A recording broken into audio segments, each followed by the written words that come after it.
Selamat pagi kepada kita semua, dan kita sangat bersyukur kepada pagi ini kerana berkesempatan untuk belajar.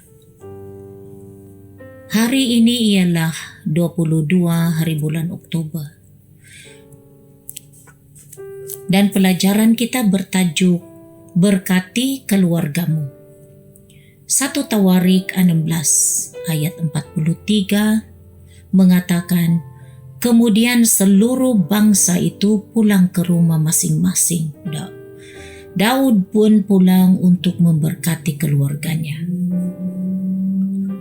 Daud membina kemah untuk tabut perjanjian dan melantik suku Lewi untuk menjaganya dan untuk memimpin dalam pelayanan bait suci. Sudah tiba masa untuk membawa kembali tabut perjanjian ke Yerusalem, satu simbol kehadiran Tuhan di tengah-tengah umatnya. Terdapat kebangunan rohani yang besar pada hari itu. Tabut perjanjian Allah dibawa masuk dan diletakkan di tengah-tengah kemah yang dibentangkan Daud untuknya. Lalu mereka mempersembahkan korban bakaran dan korban kedamaian di hadapan Allah. Setelah Daud selesai mempersembahkan korban bakaran dan korban kedamaian, dia memohonkan berkat bagi bangsa itu dengan nama Tuhan. Dalam ayat 1 dan 2. Tidak cukup bagi Daud untuk mempunyai perayaan awam dan kebangunan jasmani di Israel. Dia memahami kepentingan mengekalkan kebangunan itu di rumah. Diagi-agikannya kepada semua orang Israel, baik laki-laki maupun perempuan, masing-masing sebuku roti, sepotong daging, dan seketul kuih kismis. Kemudian Daud mengangkat beberapa orang Lewi sebagai penyelenggara ibadat di hadapan tabut Tuhan dan memuji Tuhan Allah Israel.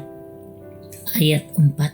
Sementara upacara itu berakhir dan setiap orang pulang ke rumah masing-masing untuk terus menikmati berkat-berkat hari itu, Daud pula ke rumah, sekarang bukan sebagai raja tetapi sebagai suami dan bapa untuk memberkati keluarganya.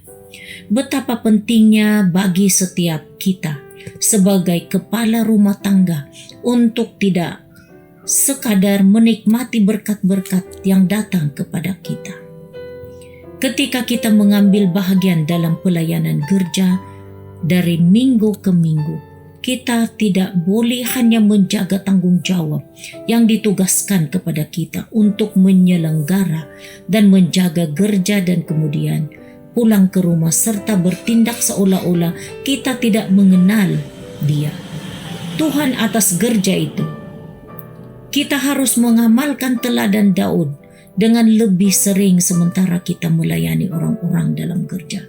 Kita harus berhati-hati untuk tidak gagal melayani kepada keluarga kita sendiri dan menjadi berkat kepada mereka.